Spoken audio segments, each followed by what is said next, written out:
Welcome to Stories with Traction, unedited and unfiltered.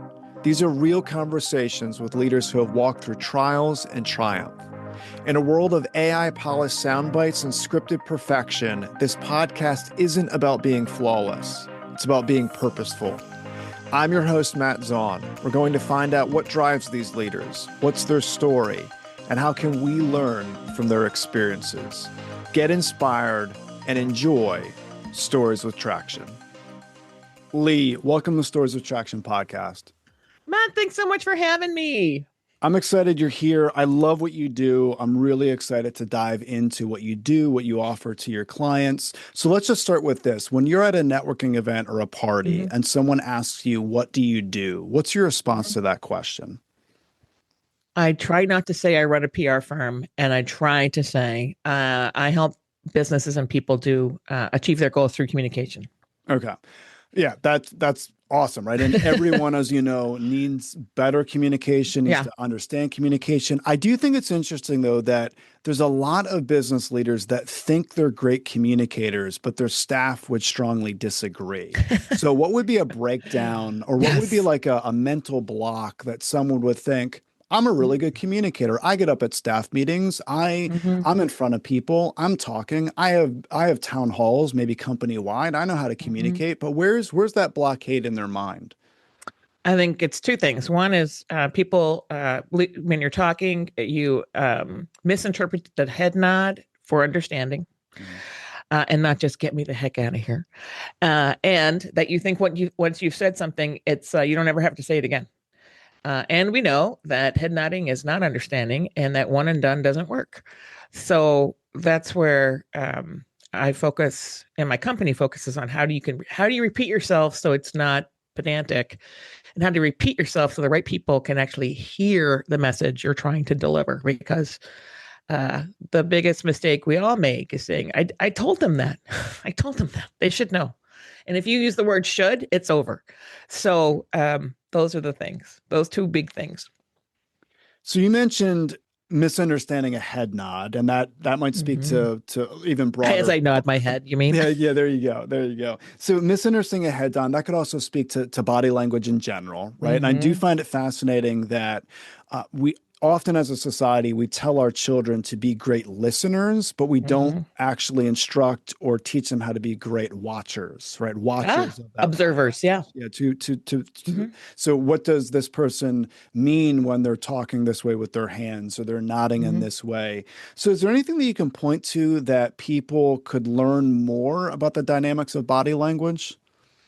Oh my gosh, there's so many resources. Well, first, I think body language, we think that people don't get it, but everyone understands body language. I mean, you may not know, like, oh, they put their head to the right, or they were crossing their hands, but you know innately when someone's telling you a lie by how they stand, by how they project, by how they, all the things. And so in terms of body language and how to use your body to help you deliver a message, there's lots of different, and I'm going to forget them. I'm going to have to send them to you, but there are lots of different resources of people who do that, right? And the biggest piece is to look people in the eye, is to lean forward, and not to flail your arms around. Now, as someone who gesticulates a lot, it's a challenge for me. But if you're just standing straight, I mean, I could point to you 10 examples, like off the top of my head, which I won't bother you with, of people who just did it poorly. CEOs who tried to deliver a message, it did not land because they did not convey the whole message with their whole body. And you got to use your whole body. Yeah, you got to use your words, your tone, your body, and your timing and your format to actually deliver the message to be heard by people. Yeah, it's a really good point. You did mention when someone says they should know, you're pretty much already lost, right? Oh, they should know this. Yeah. And I do think there's a lot of people that they are concerned about maybe regurgitating the same thing again and again, that people are going to get bored with it, or people are going to tune them out. But is there I wouldn't say like a standard, but is there some type of Mm-hmm. rule of thumb where you can say if a leader gets up and they're talking, let's say about a core value, right? And one of Mm-hmm. my stances on core values is we should focus on company core stories that exemplify the values we Yep. say we have, not just say we're a Yep. company of integrity. What does that Doesn't help. mean? Yeah, But exactly. I do think that there's a fear of if I get up and I continue to talk about this particular value, people are just gonna check out. They're not gonna listen. So, what is your recommendation about that Mm-hmm. repetition as it pertains to stories, or Yeah. as it pertains to a particular message that someone's trying to convey? I think there's a couple of examples here. One, in marketing, we used to use the number 7 or 12 times, the right person to see the right thing at the right time to get it. Today, we use the number 37. So I am not saying you need to send the same email 37 times. But what I am saying is one and done will never do it. So one way to think about it is this. If someone on an important point, like here's our mission, if someone can't finish your sentence, they are not done hearing your message on what's our mission, what is our purpose, what is my role. If they can't finish your sentence when you describe it, they don't got it. So until they can finish your sentence on important points, keep talking, keep writing, keep slacking, keep videoing. Another way to think about it is a practice. Like a practice would be the 0, 1, 5, and 10 practice, which is the first time you see it is 0. The next day you send an email reinforcing it with whatever documents. And then 5 days later, you send it again in a different format. So it's maybe it's the end of the week, an email that says, just want to reinforce, I've gotten a couple questions from the thing I talked about on Monday, just a few points, pull out the key points. You may not have gotten a single email. No one needs to know. And then at day 10, it's been 10 days. Here's other questions that have come up, reinforcing X, Y, and Z. And then we're going to talk about this again at the quarter, AMA. But set the expectation that people are going to hear things over and over again.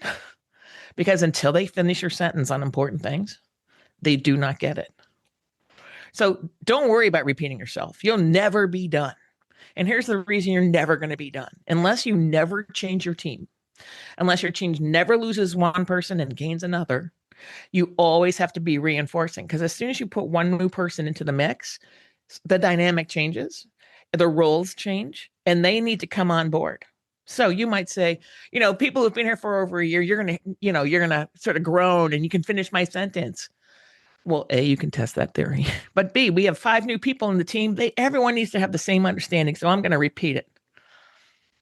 Don't worry about repeating. Don't worry about it.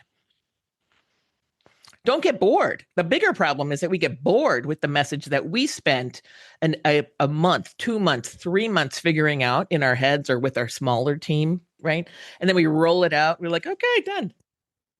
We just spent 90 days figuring something out and we think we're going to drop some science on people and they can get it. No, they need more time than the 90 days you took to get to that point. So don't get bored with your core messaging. Ever. Your core purpose, your core role, your core, whatever you're doing, never get bored with it. And it's really hard for leaders, decision makers, because they got a lot of things to decide to actually not get bored. But it's one thing I tell all my clients when we're launching something big, right? We just did this. We just did it last week for a client. We'd been working on this project for 9 months. Wow. Launched it. It's a big company, so it requires a lot of hopes, right? Launched it, and the guy was like, okay, on to the next. I'm like, no, not on to the next. 1 more year of this, dude. We're going to talk about this for a year. Wow. Oh my God, really? Like, really? Because they don't see you very often. The company's so large that he doesn't get to be seen very often. I don't know. We're going to be talking about this. You're going to layer other things in, but you're not going to have a meeting that you don't talk about this topic for the next year. Okay, Lee. I'm like, yeah, you've just spent 9 months. You got to give them at least a year to catch up to you. We're working on the next thing now that you can drop in a year, but you're not stopping talking about this. And if you think I'm going to stop bugging you about it, you can either be happy about it or I can be a pain in your butt. Either way. Yeah, you brought up many great points. But there's something you said indirectly that I don't think a lot of people think about is I'm envisioning people like let's envision the C-suite level, and they're having all these Mhm. meetings about something big, right? Yeah. And then they share a message with the entire team. And that team hasn't had all the meetings, hasn't Mm-mm. had all the late nights, hasn't agonized over that decision. So by the Mm-mm. time they're sharing that message, that has been fine-tuned. They might have gone back and forth. There might have been strong disagreement. They've ironed Mhm. different things out, and they just, I guess, assume that it's going to be swallowed easily, but Mm-mm. we need to continue on. So I do want to go back to what you Oh said my gosh, yeah. regarding the numbers and then kind of add some Mhm. practicality to it so we can kind of Sure. create like an example, if you will, like a random Yeah. example. So you said 0, 1, 5, 10. Yeah. So let's say I mentioned to you that I live close to Philadelphia. So let's say that Mhm. there's a company in Philadelphia and they've decided they're going to tap into the Baltimore market. They're going to put Mhm. resources, they're going to do hiring in Baltimore, they're going to expand, they're going to expand their team. They've identified Baltimore as they think Mhm. this is the way to go to Yep. invest, to spend time, right? So let's envision a CEO of this company is going to do a town hall event where this Mhm. individual is going to be speaking to the entire team, Yeah. and they get up, they speak to the team, and they say, we've come to the understanding that Baltimore is the future of the company. We're going to still stay Right. in Philadelphia, but we need to expand to Mhm. Baltimore." So now they went from 0 to 1. Mhm. And then the Zero. next, They're still at zero. oh, they're still at 0. Okay. So they're still at 0. And then to go to 1, they may Yep. send a follow-up email talking Mhm. about, again, this is why this is a big So deal. great to be with you yesterday on our AMA or on our town hall. So we shared yesterday that our new strategic goal is to get Baltimore online by whatever the date is. It's going to take us all, we have a good head start on whatever the thing is. And we think, the plan is to be at this point in 12 months. So everyone's going to play a part in this. I've shared below our key points, our strategic goals, and how we're going to get there. Please send me your questions. If you have anything else, you're going to be hearing a lot from me on this. Um, but here's either the link to the video or here's the presentation. So you get it all out there, right? You reinforce what the goal is, you reinforce what the timeline is, you reinforce that everybody's going to play on this. And here's what I said yesterday. That's one. So if you had the meeting on a Monday, this is Tuesday. Then probably 5 is actually Friday because of just how the week goes, right? So then Friday is, it's been a great week since I saw you all on Monday. I've gotten several questions from different departments and hear about how it impacts them and what will change for them with this new goal, because obviously something has to change. So again, here's our goal, here's our mission, here's our timeline. And marketing had a question about the marketing may have a question, but maybe the marketing is the one who has the biggest impact, right? Marketing had a question how this impacts them in terms of how they're going to realign their resources. So actually, we need to add resources because everything we were doing, we're going to keep doing, and we're going to add resources. Or we're not adding any resources, and we're going to take these 3 things off. So in the next week or so, marketing's going to be working with sales to figure out what to do. Just so you're outlining all the sausage making, right? We just drop this beautifully thing, and then there's a ton of sausage we all need to make underneath that decision. And so you're going to share that. And then so that's a Friday. And then day 10 is the following Tuesday or Wednesday. And you bring it around again. And you just sort of put a cap on it for for the launch period. All right. So we've had a whole week to just digest what I shared last week from the leadership team, marketing and these questions, da, da, da, da, da. So we've identified four working groups who's going to figure out how to move forward on this so that no balls get dropped and all the things, whatever they are. And we're going to have an update. Those groups will be updating each other in the next 2 weeks. Thank you so much. We're so excited about this. Thanks for all the feedback onward. So therefore you've gotten one, you've dropped it again, you've pushed the discussion from the big vision to how I personally and how our team's going to realize this, and how have we planned for what that means in terms of operations. And then you set it up that there's going to be more and more.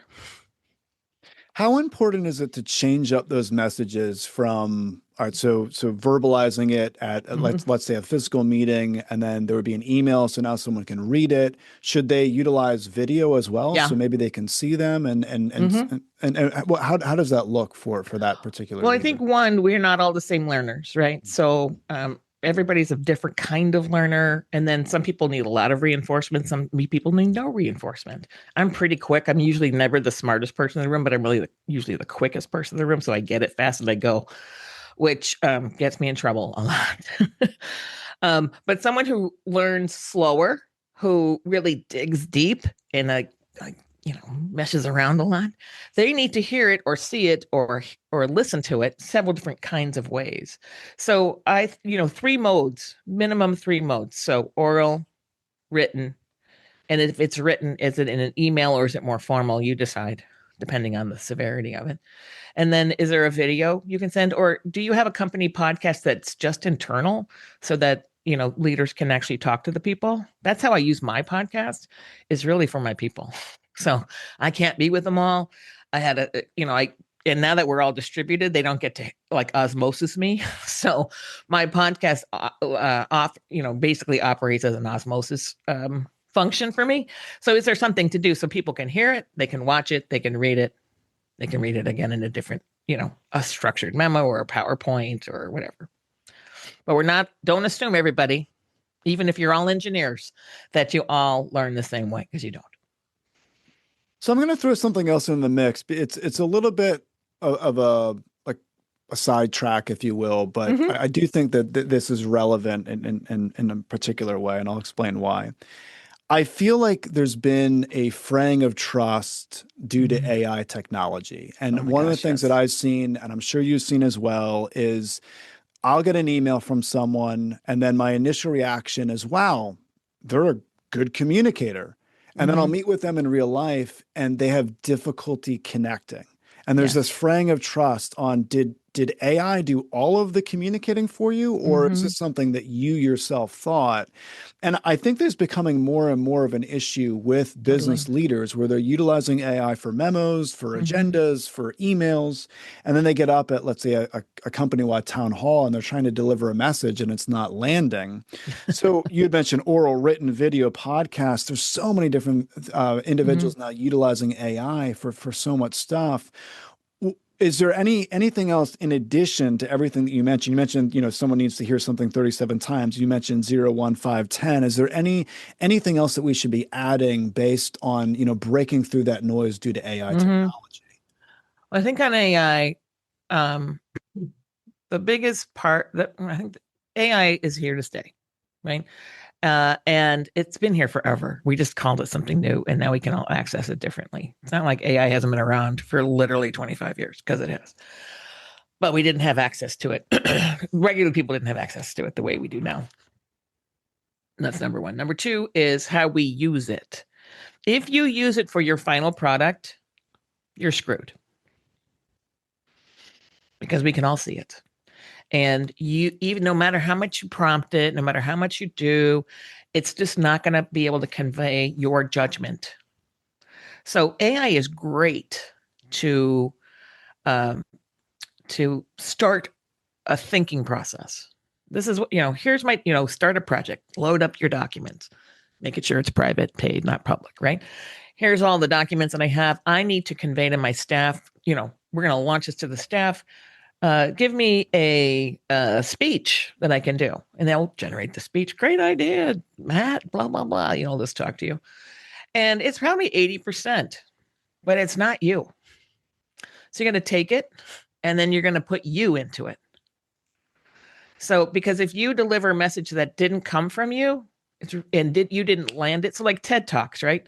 TED Talk, the rule of thumb on a TED Talk is 1 hour of practice for every minute you're talking. That's after you've done the presentation. That's after you've written the script. And then you got 1 hour of practice for every minute you're talking. So minimum 20 hours of practice on the final product, not screwing around with, let's change that page. No, after you got it done. You got to do the same kind of thing. Very few of us can go, off the hip. Very few of us can. So if you're using AI to deliver your, to actually give you all the words or, do a video for you, and that's your final product, wrap it up. Go find another job, because you're just not going to be inspiring. People aren't going to follow you. What did they just learn? They don't have to do the work. That's what they just learned. But it's awesome. AI is great to figure out a flow, to contrast this with competitive information, to take I'm inspired by this person. Can you, and here's three videos of me doing it. Here's a video I really like. Can you help me bridge the gap? Use AI to, get the information you need. AI is great for pressure testing messaging, taking things against competitive. It may be wrong, just like humans may be wrong. Although humans never get that disclaimer at the bottom. We might be wrong, right? Only AI does. But well, you can. You'll have to keep talking more. Shortcut. If you shortcut your messaging, you're adding time to your whole process. If you shortcut your messaging, you're introducing confusion and friction. Your whole job as a decision maker and as a leader is to reduce friction, to reduce confusion. So you got to do everything you can to remove friction, remove confusion, agita, all those things. And that starts with you being clear about what your message is and being authentic, because people can see right through it. Yeah. Great points. I don't blame anyone, because no, we want speed, right? We want things to be quick, but I cannot tell you how many times I've been in a workshop and we're talking about strategic storytelling, and there'll be someone in that workshop where they'll whip out their phone and they'll say, let me just put this in a ChatGPT and see what it kicks back. And that's not going to give you, unless you've given it a ton of prompts and different templates, it doesn't know those particular stories that are going to land with your team. It doesn't know that incredibly heated exchange you had at the water cooler with another executive, and then you were able to repair that relationship, and then you were lockstep together, and then you both agreed, and it doesn't know those nuances. You got to tell it. You got to tell it, exactly. And even if you tell, so just talk about that for a second, right? Yeah. We're just counting on chat just to go off one prompt. You have to train your chat, no matter who it is, right? Number one. Number two, you're not going to remember everything to train it on. Oh, I saw Joe I forgot that I didn't put in there that I saw Joe at the soccer game and he said, good job. I didn't remember, because these are all the things that it has to know these things happen. So for it to give you something close to approximation of what you would say, no one does that enough. No one does that enough. Yeah. One of the things that I'm really big on talking about, and I want you to speak to this, is I love talking about emotions, even in the workplace, right? Because I think emotions are way more prevalent than we may realize. So, for anyone listening, I want you to think about, scaling your business, tapping into a different market, getting a new team member, growing, launching a new service, launching a new product. There's an element of excitement, right? That emotion, and an emotion is a powerful driver to build. And then when we talk about the sales process and objections, it's all rooted in fear and anger and these negative, hard emotions to connect with. So based on what you're talking about regarding communication and a leader getting up and trying to share a message, where does emotion come into play, and what should be some things that people should just be aware of as it pertains to those emotions? Assuming you're talking to people and not robots, emotions is number one. Number one. So you have a new plan. Why should you be excited about? What will people be nervous about? What changes for people who thought they were set for life? Because today, what are we doing that doesn't change somebody's being just by, we're going to go here. Well, crap, I didn't want to move there. I didn't want to go to Baltimore. I want to stay in Philadelphia, whatever it is, right? So you have to understand that everything you do, if you strip it all back, right? Here's the plan. We need everybody to be excited about it. Now, I would never say that way because, well, why would I be excited about it? Joe just got the big promotion, not me, because he's in Baltimore and he's going to get more attention. We got to think about all these things. So we need to, how do we harness the emotion? And that goes down to the single person. And the problem with business is that all these people have to work in it. It'd be so much easier with all these people, right? But we all have something. And, I would say another way to think about it is what emotions would get in people's way. And we've seen a lot of examples about all these layoff notices, for the last, so we're talking today. I know we're time stamping this. I apologize, but we're talking today in April 2026. So we have seen, hundreds of layoff announcements done incredibly poorly to incredibly well, fewer and incredibly well thing, right? But it's all, what do you see though? How do people react? It's all emotion. It's all emotion. So we got to understand that we have, people, particularly for women, don't cry in the office, cry all I want, right? I literally, because that says, these are happy tears or these are frustrating tears or whatever it is. If we ignore the emotions, we are cobbling our business. So another way, I talk about it another way, which is when people don't understand their role in the team, in the goal, when people don't understand that they are contributing, when people are confused, like think about the last time you were confused. How much time did you spend? Like, oh, I'm so confused. And then it just goes into your soul. It grates on you. And you have just wasted an hour being confused. I'm like, I don't know what to do. I just don't. Oh my God. Why don't they tell me? You can see it, right? You can feel it in your body. Your whole goal is to get that out of your way. There's some recent research on people who are, around the minimum wage. Is the context for this research, but people who are financially stressed in the workplace, they lose about 7 hours a week in productivity because the stress of financial health at home is so great. Can I afford my house? Can I afford food? Do I have gas in my tank? All those things, particularly for the people who are in the bottom of the chain in terms of pay, compensation. 7 hours a week. That's almost a whole day. So that's what, 19%. So we know that goes away. Sorry, that goes away when you're not financially stressed. So that people who are not financially stressed are 19% more productive than people who are. That's measured, right? So it goes across the, is this fair? Well, work isn't fair. Life isn't fair. I have a hard time with the concept of loyalty in the workplace because I'm paying you, you do something. That is not a loyal act. That is a transaction. Loyalty comes from doing something I don't have to do later when I'm not getting paid. So, but when you feel like you're not contributing, when you feel like you don't know, when you feel like you're not being passed over, that just contributes to your feelings, and your feelings either contribute to propelling you forward or bringing you down.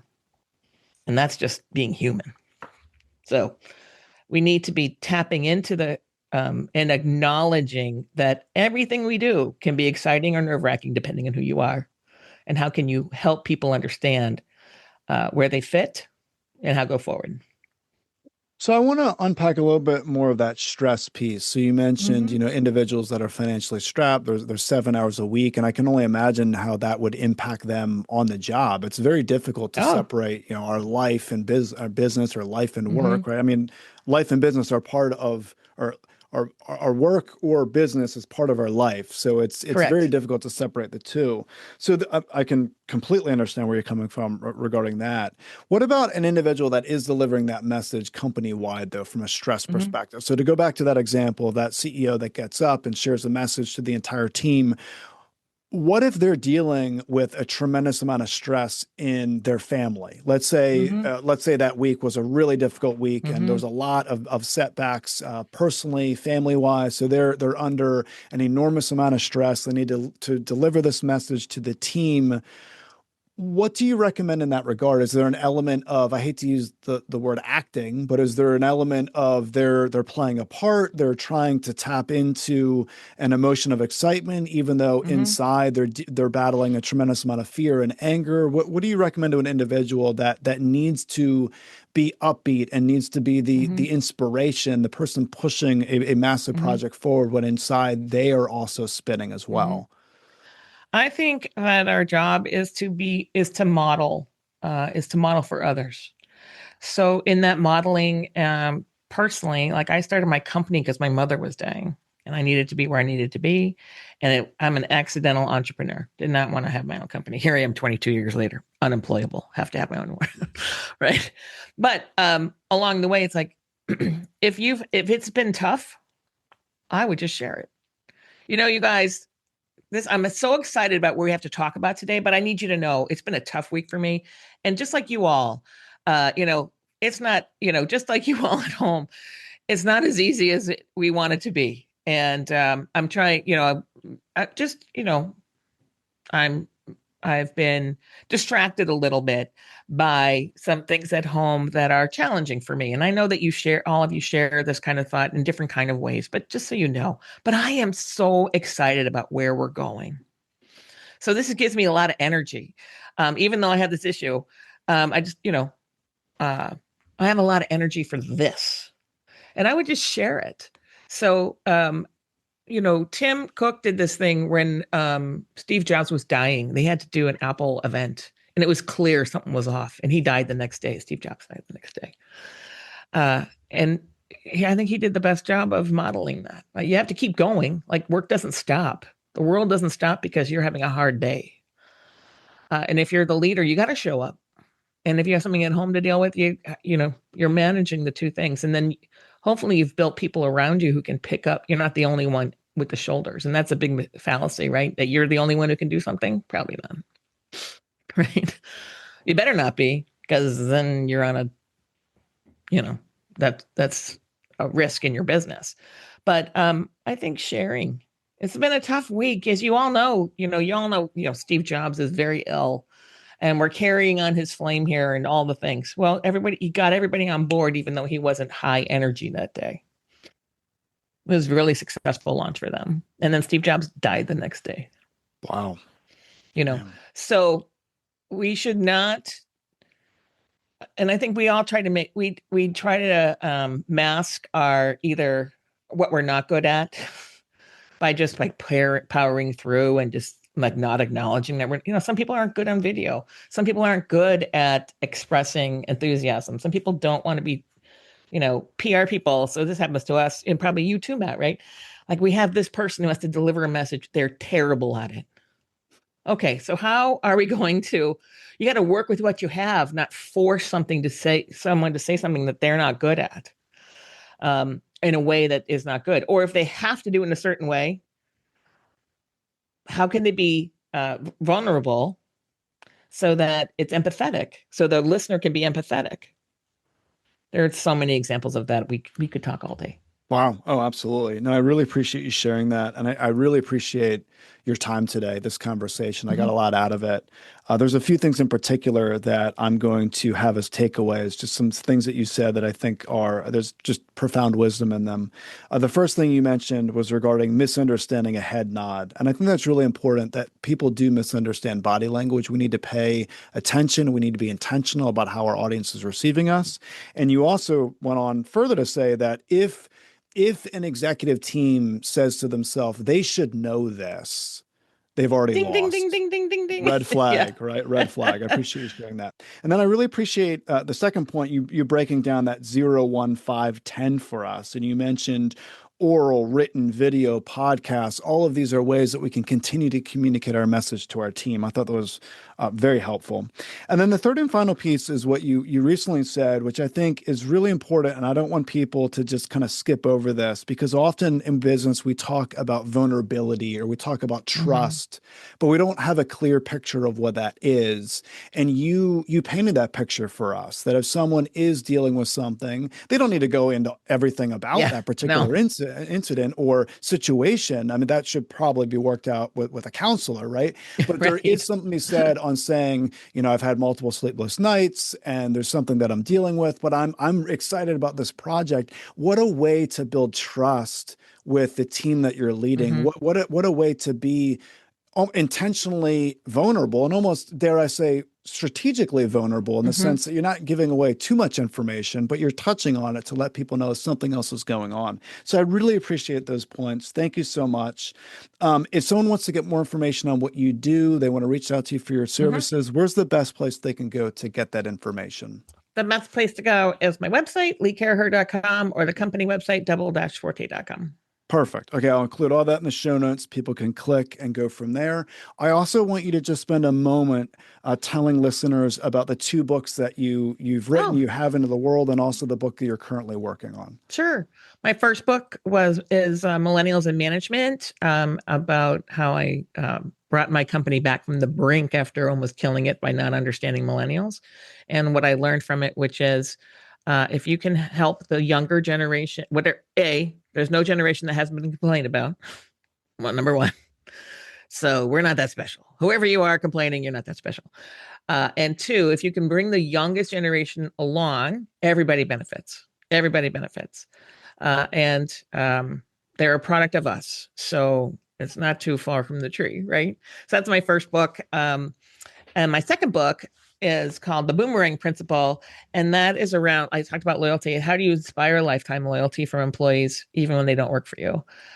Because again, loyalty is not working for someone. Loyalty is doing something when you don't have to. And basically those companies who have a strategically actually encourage people to come back, accept people coming back, having learned outside, and then bringing that extra strength, stuff back to the company, have a strategic advantage over those who don't. And that's going to be more and more and more true as in the next 20 years, given what's going on in demographics and what's going on in technology.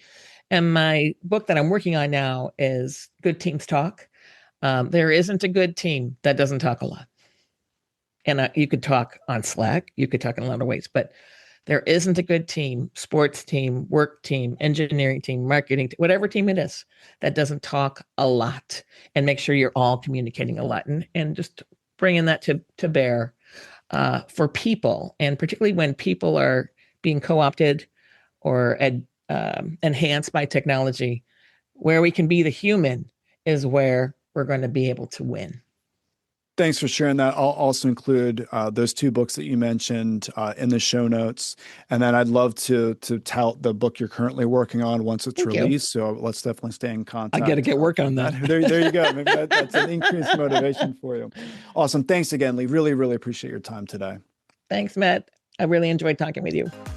Thank you for listening to the Stories with Traction podcast. If you found this discussion helpful, please leave a review, since positive reviews help others find these conversations. New episodes drop regularly, so stay tuned.